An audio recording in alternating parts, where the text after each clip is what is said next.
오늘은 지난주에 이어서 방임 치유의 두 번째 시간입니다. 방임이라고 하는 거는 그 말 그대로 아마 다들 어떤 이미지가 그려지거나 또 컨셉이 좀 잘 잡힐 수 있을 거라고 생각을 합니다. 방임은 사전적인 의미로는 내버려 두는 것, 이게 방임이죠. 그러니까 혼자 돌봄이 없이 그냥 내버려 두는 것, 기억에 사라지는 것, 무시되는 것, 그런 어떤 상황에 대한 경험을 우리는 방임이라고 생각할 수 있겠습니다. 지난주일 우리가 함께 살펴본 것처럼 방임의 종류들이 정말 다채롭고 방임의 원인들, 방임을 일으키는 그 원인들도 이렇게 다양할 수 있겠구나 생각을 해봤어요. 저도 사실은 이 주제를 강의를 통해 접하기 전에는 이렇게 방임에 대한 종류나 또 원인이 다채로울까 생각을 미처 하지 못했던 것 같습니다. 이 정도 되면 누구나 방임에 걸려들지 않은 사람들은 사실 없지 않을까 싶습니다. 누구나입니다. 누구나. 꼭 신앙이 아니어도 사회적으로도 전부 다 우리는 태어날 때부터 이렇게 방임에 어느 정도 접촉이 될 만한 그런 부분들이 누구나 다 있다는 거죠. 그런데 신앙인들은 누구나가 아니라 모두 다 방임이 숙명이라고 저는 생각합니다. 왜냐하면 우리는 본래 지금은 하나님의 자녀지만 본래는 하나님의 자녀가 되기에 합당하지 못한 그냥 하나님의 관심으로부터 내버려 두어야 될 본질상 진노의 자녀였다고 하는 성서적인 고백을 믿는 것으로부터 신앙이 시작되기 때문이죠. 그런데 예수님께서는 십자가 위에서 이렇게 외치시죠. 엘리 라마 사박다니, 나의 하나님 어째서 나를 버리십니까? 이런 외마디 고통에 대한 탄식을 통해서 십자가의 방임의 자리에 예수님께서 우리 대신에 서셨다는 어떤 신앙적 교리를 우리는 믿고 있잖아요.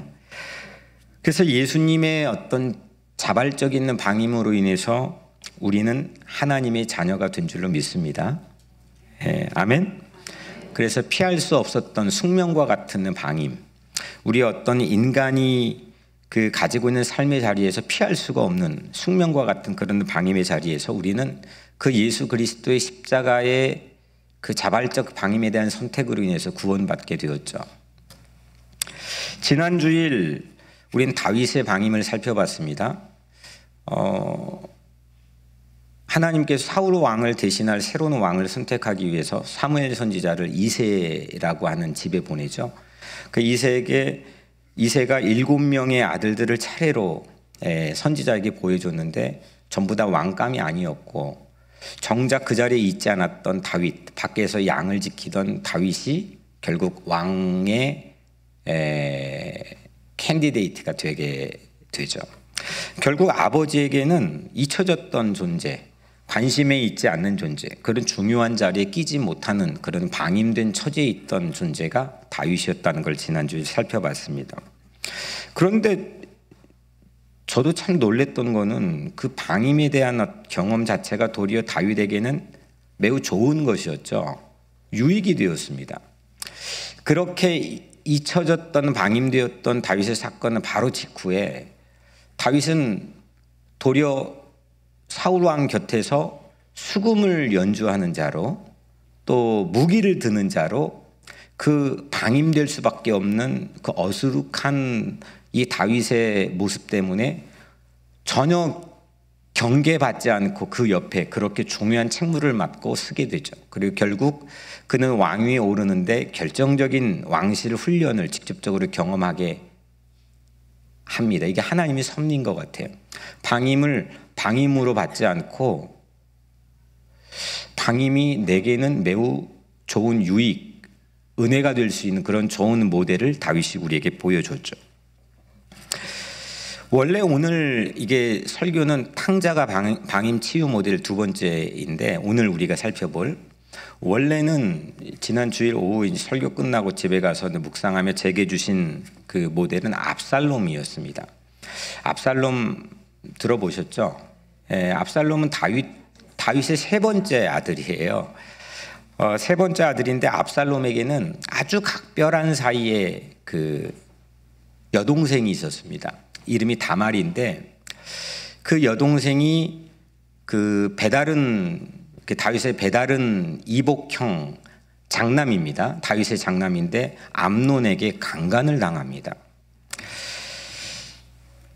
그런데 이 소식을 그 아버지 다윗이 들었어요. 다 성경에 보면 다 들었고 알았습니다. 그럼에도 불구하고 이 다말과 압살롬을 2년 동안 그냥 내버려 둡니다. 꿈쩍하지 않습니다.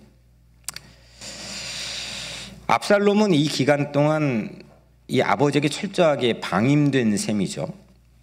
그래 결국 압살롬은 형 암논을 죽입니다. 살해를 해요. 그 딱한 자기 여동생의 형편을 보고 그 억울한 처지를 보고 참다 못해서 계획적인 살해를 합니다. 압살롬은 3년을 도망을 합니다. 도망하다가 좀 마음이 누그러진 다윗은 압살롬을 왕실이 있는 예루살렘으로 오게 하죠. 그런데 아버지 다윗은 또 그 후 2년 동안 압살롬을 모른 척 방임합니다. 성경의 사무엘하 14장 24절에 보면 이런 말씀이 있는데 압살롬이 이태 동안 예루살렘에 있으되 왕의 얼굴을 보지 못하였으므로, 좀 더 이 상황 자체를 넓혀서 그 같은 장에 있는 그 앞뒤로 있는 말씀을 읽어드리면, 왕이 이르되, 왕은 누구예요? 아버지 다윗이죠. 왕이 이르되 그는 압살롬입니다. 그를 그의 집으로 물러가게 하여 내 얼굴을 볼 수 없게 하라 하매 압살롬이 자기 집으로 돌아가고 왕의 얼굴을 보지 못하니라. 2년 동안 내 얼굴을 보지 못하게 하라, 이 어명이 떨어졌고, 결국 압살롬은 아버지에게 토탈 7년 동안 철저하게 방임이 됩니다. 물론 자기가 가지고 있는 형제 살해에 대한 어떤 계획적인 살인에 대한 죄책감이 있었을 거고, 자기 각별한 여동생에 대한 억울한 처지에 분노가 있었겠지만, 그걸 아버지에게 철저하게 외면당하게 된 셈이죠. 그런데 이 사건 뒤로 압살롬은, 이 7년 동안 아버지로부터 방임된 압살롬은 급기야 어떤 일을 하냐면 아버지를 향해 칼을 겨눕니다. 우리가 잘 아는 쿠데타를 일으키게 되죠. 이로 인해서 아버지는 맨발로 감람산 언덕을 눈물을 흘리면서 도망을 갑니다. 그리고 다윗은 그렇게 피신을 하고 압살롬은 나무까지 목이 걸려서 다윗 왕의 수하에 있는 요압 장군에 의해서 비참한 최후를 맞게 되죠. 이런 과정을 보면 방임의 대물림이라고 하는 것을 우리 생각하게 됩니다. 방임이 대물림된 거죠. 방임이라고 하는 것은 다윗의 모습을 통해서 볼 때 방임을 방임으로 받지 않는 빛의 면도 있고, 또 한편 다윗의 모습에서 비춰지는 방임은 어두운 그림자도 있다고 하는 걸 우리는 부인할 수 없을 것 같습니다. 우리도 그럴 수 있습니다. 방임은 우리 신앙인들에게 숙련과 같은 거지만 빛도 있고 또 어두운 그림자도 있다는 거죠. 우리 지난주에 강사를 통해서, 우리 줌을 통해서 들었던 내용 중에 방임받은 내면 아이의 그 아주 두드러진 특징 한 가지는 자신의 욕구를 잘 표현하지를 못한다는 겁니다. 아마도 미루 짐작해 보면, 그래서 다윗은 아들에게 자신의 어떤 감정들을 자유롭게 표현하지 못했을 수도 있고, 또 아들 압살롬도 아버지 다윗에게 곁에 가까이 가기가 어려웠을 수도 있겠다 싶습니다. 저는 이 힐링 시리즈를 지난 11월부터 이렇게 진행을 해오면서 우리 교회 주변에서 이런 경우들을 목격하게 됩니다. 난생 처음 용기를 가지고 이런 자기 표현되지 못한 이 욕구들을 난생 처음 표현하는 경우들을 적지 않게 보게 됩니다. 그런데 여러분들, 표현을 하면 어떤 일이 발생합니까? 불편해지는 상황이 초래될 수가 있습니다. 우선 내 안에 불편한 상황과 마주해야 됩니다. 왜냐하면 익숙하지 않았던 내 아픔이나 상처와 대면을 해야 되거든요. 그리고 또한 나를 혹 방임했던 부모나 아니면 내가 방임했던 자녀들에게 용기를 내어서 표현을 하려 치면 이게 잘 받아들여지지 못할 불편한 마음이나 실제 이거를 했는데 잘 받아들여지지 못해 불편한 상황을 마주할 수도 있습니다. 사실 가만히 덮어두면 아무 일도 nothing happen, 아무 일도 일어나지 않을 수 있잖아요. 그런데 여러분들이 생각해 보면 이전에 이렇게 자기를 표현하기 이전에 평상시 내 삶에서 계속 반복돼 왔던 것들이 나를 훨씬 더 불편하게, 또 내가 누군가를 불편하게 했을 가능성이 훨씬 더 많습니다. 익숙해져 와서 그냥 사는 거지만 내 안에 잠재되어 있는 나도 인지하지 못한 그런 상처나 아니면 아픔이나 아니면 방임되었던 경험들이 나를 참 힘들게 하고 또 내 주변에 있는 가족과 내 주변에 있는 이웃들을 불편하게 했을 가능성이 나는 괜찮다 생각하고 그냥 일상이었지만 훨씬 더 많았을 가능성이 저는 많다고 생각합니다. 그 뿌리가 만약에 방임이라고 가정해 본다면, 그 원인들이 전부 다 방임이었을 수 있다고 우리 가정해 본다면 잠깐 불편을 감수하고 하나님께 내어 맡기며 자신의 욕구 자체를 자유롭게 건강하게 표현하여서 치유받을 수가 있다면 저는 훨씬 더 행복하고 새로운 모습으로 우리가 살아갈 수 있을 거라고 생각을 합니다. 그게 치유인 거죠. 이 방임 치유의 첫 번째 기법으로 지난주에는 I 메시지, 그러니까 한국말로 하면 나 전달법입니다. 이 I 메시지를 제시했죠. 이 I 메시지, 나 전달법은 세 가지 구성 요소가 있습니다. 먼저 첫 번째는 흥분한 너에 대한 주어보다는 차분해진 나라고 하는 주어로 문장을 시작하는 겁니다. I로, 나로 문장을 시작하는 거죠. 두 번째는 you 메시지는 우리 평상시 일상에 했던 you, 너를 주어로 삼는 메시지는 상대의 행동에 대해서 평가를 하거나 또 때로는 비난을 하는 경우가 많은데 그거를 전부 다 삭제를 하는 겁니다. 세 번째로 상대 행동이 초래했던 나에게 주는 미친 영향, 그리고 내가 받은 감정과 또 때로는 느낌들을 건강한 방법으로 표현하는 게 I 메시지입니다. 욕구를 표현하지 못해서 결국 파국에 다다른 압살롬과 다윗은 물론 극단적인 예일 수도 있겠지만 이런 방임으로 인해서 묻어가는 내 자신 내면에 있는 아픔이 저는 많이 있을 수 있다고 생각합니다. 그래서 여러분들에게 다시금 지난주에 이어서 제안하는 것은 이 I 메시지를 나의 가정이나 또 교회 투게더 모임에서나 이게 트레이닝을 해서 새롭게 나의 표현을 바꿔보는 근사한 훈련을 좀 여러분들에게 제안해 봅니다. 나아가 God 메시지를 지난주에 얘기했잖아요. 하나님을 주어로 하는 것. 다윗은 명실공히 God 메시지에 탁월한 브랜드를 가진 사람이거든요. 하나님은 나의 목자시니, 하나님은 나의 산성이시니, 하나님은 나의 방패시니, 하나님은 나의 피난처시니. 그러니까 방임을 방임으로 받지 않았던 그의 삶의 탁월한 브랜드는 God 메시지였는데 한 가지 순서를 분명히 해야 될 거는 God 메시지를 먼저 I 메시지부터 해버리면 자칫 우리 삶이 위선적일 될 확률이 저는 많다고 생각합니다.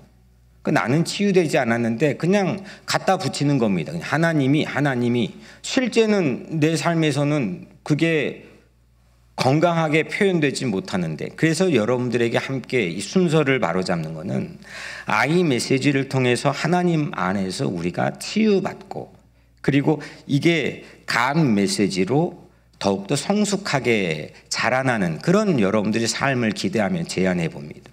우리 교회 안에서도 여러분들께서 그렇게 트레이닝하는 그런 기회가 피차간에 있게 되기를 주의 이름으로 간절히 축원합니다. 오늘 이제 방임 치유 모델로 돌아와 보면 오늘은 탕자입니다. 제가 알고 있기에는 성서에 탕자라는 이름은 없습니다. 그냥 전통적으로 탕자라고 불려지니까, 일반적인 사람들이 다 탕자라고 하니까 성서엔 둘째 아들로 표현되어 있죠. 우리도 그냥 탕자로 부르고 오늘 편의상 그렇게 한번 해보겠습니다. 이 탕자는 유산을 아버지에게 요청했죠. 근데 유산이라는 건 아버지가 죽기 직전이나 아니면 죽은 후에 유산에 대한 이야기를 해야 되잖아요. 근데 죽기도 한참 전인데 멀쩡하게 두 눈 뜨고 살아계신 아버지에게 내 몫을, 내 유산을 달라고 요청합니다. 오늘 읽지는 않았지만 같은 장 13절에 보면 그 후 며칠이 안 돼요. 둘째 아들이 재물을 다 모아가지고, 그 후 며칠도 안 되어서 이 둘째 아들이 재물을 다 모아가지고, 그냥 이 모아가지고는 그 재물을 모았다는 뜻이 아니고, 이 헬라어 원어는 수나고인데 이 뜻은 이런 겁니다. 몇 가지 NEV나 아니면 영어 성경 버전에는 그렇게 해석이 되어 있는데, 이 뜻은 모아가지고의 뜻은 현금으로 바꿔서입니다. 현금으로 바꿔서. 그러니까 부동산인 유산을 아버지로부터 받았는데 이걸 실제로 내가 캐시 밸류를 사용할 수 있는 현금으로 바꿨다는 겁니다. 그것도 단 며칠 만에 일사천리로 그는 진행했습니다. 그리고 그 현금을 교환해서 현금을 가지고 먼 나라로 떠나버렸습니다. 이 과정에서 탕자는 아버지를 방임한 거죠. 그동안 우리는 거의 실제적으로도 확률이 훨씬 높겠지만 부모가 자녀를 방임하는 경우에 대해 생각해 봤습니다. 근데 이 경우는 자녀가 부모를 방임했습니다. 그리고 멀리 떠났죠. 그런데 이 탕자가 얼마 안 돼서 방탕하게 살면서 재산을 다 탕진하고 날려버렸습니다. 엎친 데 덮친 격으로 흉년까지 와서 이게 거지가 돼버렸습니다. 그 거지 탕자는 무슨 일을 하게 되죠? 네, 돼지 치는 일을 했는데, 여러분들 돼지 치는 일을 생각해 보면 유대인들은 지금도 그렇지만 이 돼지를 기르는 것, 돼지를 먹는 것까지도 엄격하게 법으로 금지되어 있습니다. 이게 그들의 음식 코셔라고 부르죠. 유대인들 주이시들이 가지고 있는 가장 하이 퀄리티에 있는, 하이 프라이어리티에 있는 그런 법에 대한 조항입니다. 근데 지금 그렇게 금지된 돼지를 기르는 장소에서 일을 하고 있다는 자체는 그만큼 철저하게 방임되었다는 거죠. 할 일이 그거밖에 없는 겁니다. 하루는 배가 고파서 그 돼지가 먹는 쥐염 열매라도 먹고 싶었지만 그것조차도 공급해주는 형편이 안 되었다라고 이야기합니다. 이거는 방임의 가장 밑바닥을 얘기하는 거죠. 완전히 내버려졌다. 혼자다. 아무것도 누구도 나를 도와줄 사람이 없다. 돌봐줄 사람이 없다. 이 극단적인 어떤 이그젬플을 이 돼지 막사에서 치고 있고, 돼지를 기르고 있고, 일을 하고 있고, 거기에서 돼지가 먹는 돼지 먹이도 자기가 얻을 방법이 없다고는 사실을 통해서 우리에게 그거를 얘기해 주는 거죠. 아버지가 가지고 있는 모든 것들, 아버지의 집으로부터, 아버지의 품으로부터 이 탕자는 철저하게 방임되었는데, 그 방임이 된 그 고스란히 보여준 모습 자체가 오늘 우리 17절에 담겨 있죠. 17절 이에 스스로 돌이켜 이르되 내 아버지에게는 양식이 풍족한 품꾼이 얼마나 많은가. 나는 여기서 줄여 죽는구나. 이걸 상대적으로 대비하면서 자신의 이 방임된 현실 자체가 얼마나 비참한지를 우리에게 보여주고 있는 겁니다. 아버지 집에는 정말 이 종들도 하루 세 끼 먹으며 풍족한데 그것과 다르게 내 현실은 굶어 죽고 있구나. 완전히 이거는 방임된 거죠. 근데 이 탕자의 방임은 어디로부터 온 겁니까? 그렇죠. 스스로죠. 자신이 선택한 자발적 방임입니다. 그 누가 준 게 아니고 쥐가 한 겁니다.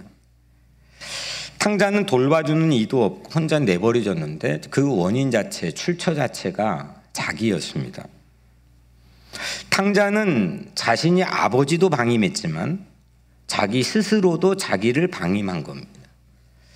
이런 경우는 제가 이제 한 주간 동안 물론 강의한 이 김중호 교수의 책도 또 오은영 박사가 많이 언급을 방임에 관해서 했더라고요. 거기에 관한 자료들도 또 다른 심리학 정신분석가 의사들의 자료들도 봤는데 이런 경우를 언급한 예는 없더라고요.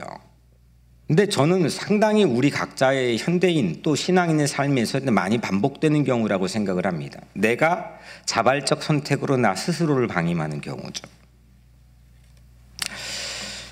우리는 내가 내 곁의 사람들을 방임할 수도 있겠죠. 좀 당황스럽게 만들 수도 있고, 그죠? 무안하게 만들 수도 있고, 그냥 의도적이건 의도적이지 않건 무심하게 대할 수도 있고, 그럴 수도 있겠지만 오늘 우리가 중요하게 생각해야 될 부분은 내가 나를 방임할 수도 있다는 겁니다. 탕자가 명백한 실예가 됩니다.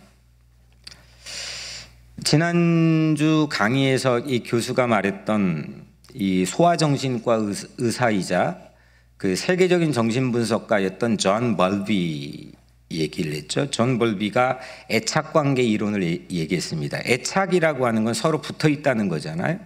근데 이 애착관계 이론은 방임되어지는 분리의 4단계를 이야기합니다. 첫 번째는 저항이죠. 나 떼어지기 싫어.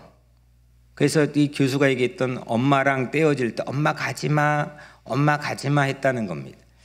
저도 한 번도 생각해 보지 않았지만 제가 이제 고아원 들어갈 때 그 겨울날 이제 그 다리에서 할머니하고 이제 고아원 문 앞에 헤어지는데 어린 동생 둘에 보따리 하나씩 싸가지고 나는 할머니 가지마, 엄마 가지마를 못했습니다. 왜 그랬는지는 모르겠는데 그냥 가 이렇게 했던 것 같아요. 그러니까 어떤 표현의 욕구에 대해 상당히 장남이어서 그랬는지는 모르겠지만 억눌렀던 것 같습니다. 근데 이런 저항의 단계가 있고 또 하나는 그렇게 분리된 다음에 기다리겠죠. 언제 와? 언제 올까? 그 다음에는 절망하죠. 점점 자포자기하게 되죠. 그 다음에 이탈이라는 네 번째 단계가 있다고 그 교수는 얘기했죠. 이렇게 저항, 기다림, 절망, 이탈이라고 하는 방임되어지는 4단계의 애착관계 과정 안에서 이걸 치유할 수 있는 기법으로 두 가지를 제시하는데 하나는 방임되어진 시간만큼의 필요한 기다려주는 시간이 치유를 위해서는 필요하다는 거죠. 그러니까 이만큼 방임되어졌다면 이만큼의 기다려주는 시간이 요구된다는 겁니다. 그리고 두 번째는 포기하지 않는 사랑이죠. 쉽게 그냥 한번 말해버리고 끝나버리는 게 아니고 포기하지 않는 어떤 집요한 사랑, 그 시간과 이 사랑이 이 애착관계 이론에서 제시된 치유의 기법입니다.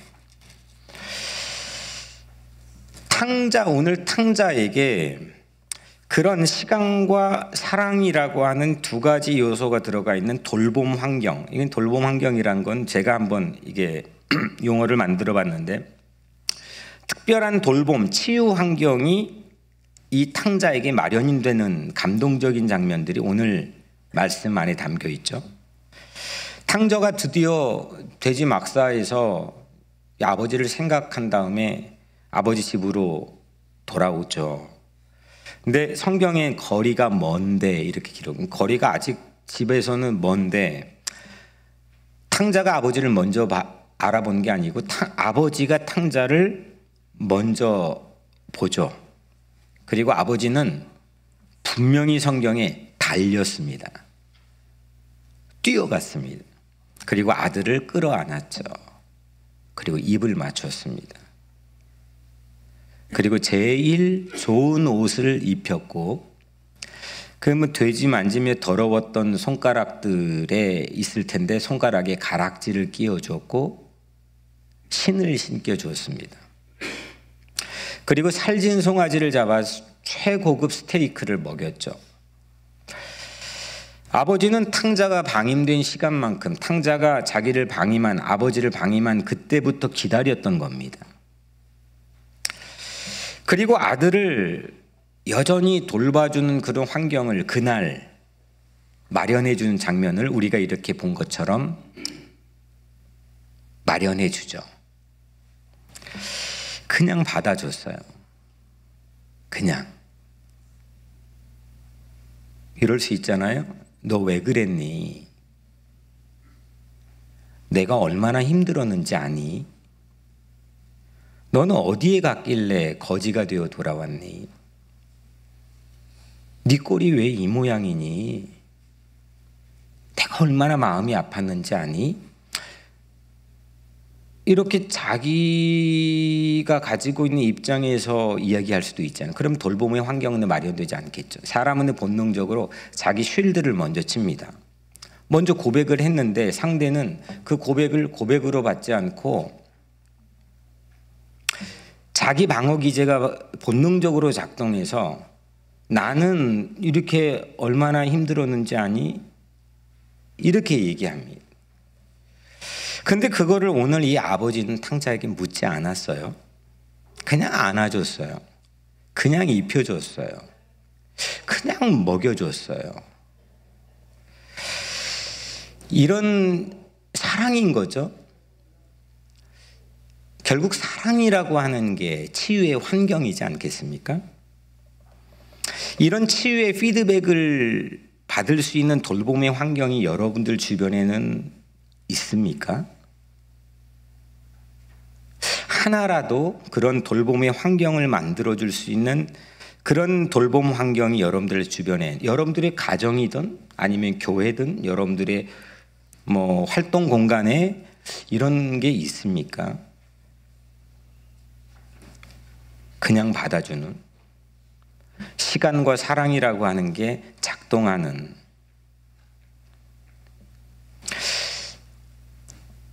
오늘날 솔직히 현대인들에게는 이런 돌봄에 대한 환경 자체가 우리의 직장 환경, 또 자녀 환경, 이런 외부적인 물리적인 환경들은 어떻게 하면 잘해볼까라고 골머리를 쓰면서 고도에 발달되는 그런 두뇌들을 가지고 현대인들은 발전시켜 나가지만, 돌봄의 환경, 돌봄 환경, 치유 환경을 만들어내는 데는 상당히 문외한으로 살아가고 있는 것 같습니다. 이런 게 혹 없다면 우리가 함께 찾고 세워나가는 것을 여러분들에게 제안합니다. 여러분들의 가정에서, 또 우리 교회 안에는 투게더 모임이라는 게 있잖아요. 어디 두세 사람이 내 주변에 붙어가지고 그 작정하고 나를 그냥 받아들여주고 그냥 나를 비밀 유지를 지켜주면서 내 말을 경청해주고 나를 지지해줄 수 있는 공간이 그게 얼마나 되겠습니까? 난 혼자 막 말하지만 전부 다 그냥 공연불로 날아가 버리는 소리가 되는 환경들이 훨씬 더 많이 있죠.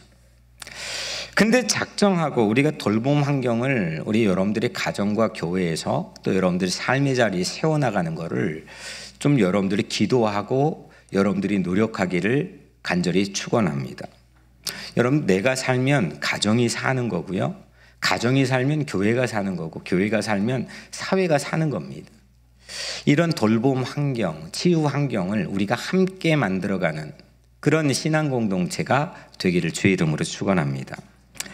마지막으로 첫째 아들 얘기를 하려고 합니다. 첫째 아들은 어떻습니까? 예수님이 오늘 이게 창작한 이 비유의 이야기인데 여기에 등장하는 첫째 아들이 사실상 주인공입니다. 왜냐하면 1절, 2절에서 이 이야기를 지금 예수님께서 들으라고 말하고 있는 대상, 청취자는 바리새인들이었기 때문입니다. 예수님이 세리와 죄인들과 식사를 하고 있는데 1절에 보면 그거에 대해서 못마땅해서 시비를 거는 사람이 바리새인들이었거든요. 그래서 세 가지 비유를 해주시고 그들에게 말해 주는데 그게 잃은 양 비유, 잃은 한 동전 비유, 잃은 아들 비유입니다. 결국 그 청취자가 되어야 마땅한 바리새인들은 오늘 첫 번째 아들을 빗대어서 얘기하는 겁니다. 이 이야기의 사실상 주인공은 우리는 아버지나 둘째 아들로 생각하기 쉽지만 예수님의 본 의도는 첫째 아들이 주인공일 확률이 저는 훨씬 더 많이 있다고 생각합니다. 근데 이 첫째 아들이 이렇게 등장하게 된 메인 캐릭터의 이유는 자기가 방임되었다는 겁니다. 아버지가 자기를 몰라준다는 겁니다. 아버지로부터 자기는 방임되었다는 겁니다. 근데 이 첫째 아들도 결국 자기가 아버지로부터 방임되었다고 하는 판단 자체는 자기의 자발적 선택에서 기인하는 거죠. 아버지에게 자기가 방임되었다고 스스로 생각해서 이 첫째 아들은 어떻게 합니까? 집에 안 들어갑니다. 나 집에 안 들어가. 나 집 떠날 거야. 하고 집 안으로 들어오지 않죠. 28절에 그가 노하여 들어가고자 하지 아니하거늘. 이 첫째 아들은 아버지는 둘째 아들만 편애하십니까? 라고 오판을 한 겁니다. 자기가 왜 방임되어야 됩니까? 내가 왜? 28절 29절에 내가 여러 해 아버지를 섬겨 명을 어김이 없거늘 내게는 염소 새끼라도 주어 나와 내 벗으로 즐기게 하신 일이 없더니 아버지의 살림을 창녀들과 함께 삼켜버린 이 아들이 돌아오매 이를 위하여 살진 송아지를 잡으셨나이다. 여러분들 생각해 보면 둘째 아들, 첫째 아들이 똑같이 방임을 경험했죠. 그 방임의 출처도 동일합니다. 자발적 선택입니다. 누가 방임을 준 게 아니고 둘째 아들도 첫째 아들도 자기가 방임을 선택해 초래한 겁니다. 둘 모두 자신 스스로 방임했고 또한 똑같이 둘 모두가 아버지를 방임했습니다. 그런데 둘은 한 가지 차이가 있습니다. 첫째 아들과 둘째 아들의 이 거의 맥을 같이 하는 동일한 모습들이 있지만 한 가지 차이는 뭐냐면 기억입니다. 둘째 아들은 자기 방임의 현장인 돼지 막사에서 뭘 기억했느냐면 아버지를 기억했습니다. 17절 오늘 본문에 보면 내 아버지에게는 양식이 풍족한 품꾼이 얼마나 많은가. 아버지를 기억했습니다. 아버지의 집을 기억했습니다.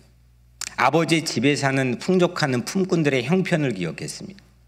아버지가 자신을 혹 기억하실 것이라고 하는 실오라기 같은 사라졌던 기억을 갑자기 둘째 아들이 떠올렸습니다. 그리고 그의 행동이 바뀌었습니다.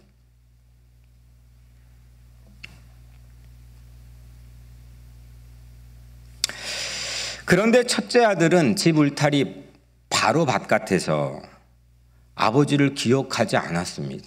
아버지 기억을 못했습니다. 그래서 못 들어옵니다. 첫째 아들과 둘째 아들, 첫째 아들은 둘째 아들과 비교하며 상대적으로 왜 내가 아버지로부터 방임되어야 됩니까? 나에게 살진 송아지라도 잡아서 잔치를 베풀어 준 적이 있습니까? 난 한 번도 아버지 명을 어긴 적이 없습니다. 왜 내가 아버지에게 이렇게 잊혀진 존재가 되어야 됩니까? 이렇게 기억했습니다. 이것만 기억했습니다. 아버지가 나를 기억하고 있다는 사실을 자신은 기억하지 못했습니다. 아버지가 첫째 아들에게 이렇게 말하죠. 31절에 첫째 아들에게 말한 겁니다. 너는 항상 나와 함께 있으니 내 것이 다 내 것이로되. 그러니까 아버지는 첫째 아들도 분명히 기억하고 있었습니다. 그런데 첫째 아들은 아버지가 자신만 기억하지 못한다는 것을 기억했습니다. 그래서 구제받지 못하는 방임에 놓인 거죠. 바리새파 사람들 빗대어서 첫째 아들을 내놓았던 예수님께서는 결국 영원히 구제받지 못한 하나의 영원한 방임에 처한 이 모델로 큰 아들을 우리에게 보여준 겁니다. 방임을 치유하는 방임의 영적 치유는 결국 기억에 있습니다. 목회 상담학자 존 회든 이렇게 말합니다. 돌보는 것은 기억하는 것이고 기억하는 건 돌보는 것이다. Caring is remembering, remembering is caring. 방임의 영적인 치유는 나를 기억하시는 기억의 주체가 하나님이심을 알아차리는 겁니다. 나를 기억하시는 분이 내 부모도 될 수 있고 또 목사님도 될 수 있고 내 친구나 가족이 될 수도 있겠지만 이건 늘 가변적입니다. 그런데 변하지 않으시고 늘 신실하게 나를 기억하고 있다는 하나님을 내가 기억하고 알아차리는 것. 이게 내 방임을 치유할 수 있는 가장 강력한 영적 치유 기법이라는 겁니다. 우리 하나님은 기억의 하나님이십니다. 잊지 않으십니다. 우리 성찬상의 앞에 보면 뭐라고 적혀 있죠? 영어로 In remembrance of me. 한국 모든 교회 가면은 나를 기념하라 이렇게 적혀 있습니다. 누가복음 22장 19절 예수님께서 최후의 만찬을 하시면서 이렇게 말씀했기 때문입니다. 이것은 너희를 위하여 주는 내 몸이라. 너희가 이를 행하여 나를 기념하라, 기억하라. 그래서 우리는 in remembrance of me, 나를 기억하라.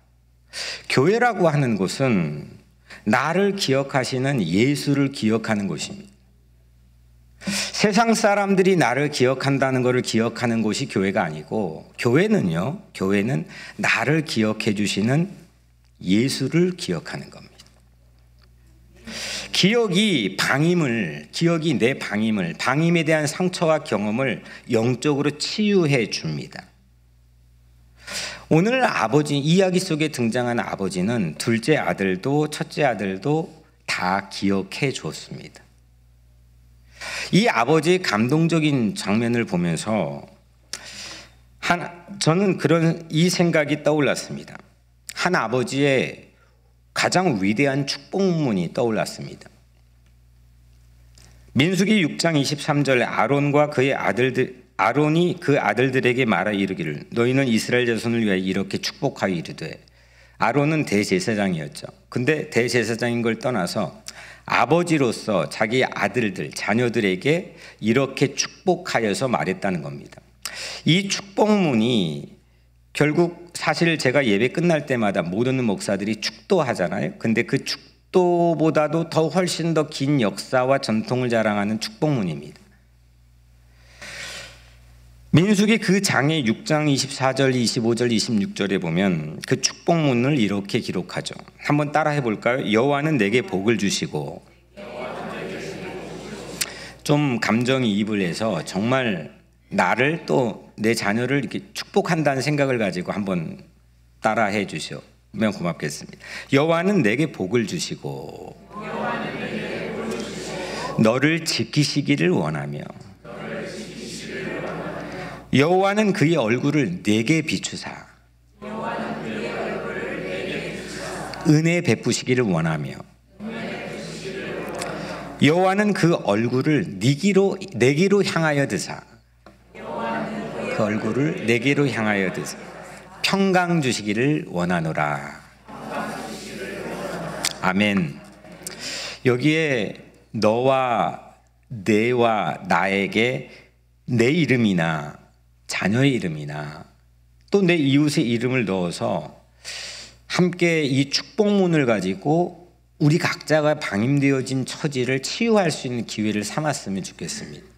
이거는 예배 한번 드리고 마지막 축도할 때 그 예배의 어떤 느낌표를 찍을 때 이 오래된 기독교 2000년 예배 역사 안에 축도의 기원으로 넣어준 말씀이기도 하지만 우리 각자의 일상생활에서 하나님께서 나를 기억해 주시고 나를 지켜주시고 그 얼굴을 그래서 내게 똑바로 비추어 내게로 향하여서 나에게 평화를 주시기를 원한다는 그 자기 암시를 넘어서 아주 로맨틱한 축복을 믿고 누리고 살 수 있도록 만들어주신 선물입니다. 오늘 우리는 방임 치유를 세 가지로 함께 나누었습니다. 먼저 첫째로는 나를 주어로 표현하는 I 메시지, 그 다음엔 시간과 사랑을 듬뿍 담은 돌봄 환경 마련, 그리고 세 번째 아론의 축복문입니다. 아니 다리가 아파도 또 뭐 내장이 조금 아파도 우리는 여러 가지 비타민도 먹고 또 여러 가지 뭘 합니다. 고침을 받기 위해서죠. 좀 힘을 얻기 위해서죠. 여러분들의 마음은 어떻습니까? 여러분들의 영혼은 어떻습니까? 여러분들의 자녀들이나 가족이나 또 여러분들 주변의 이웃의 마음의 상태는 어떻습니까? 그걸 위해 무엇을 하고 있습니까?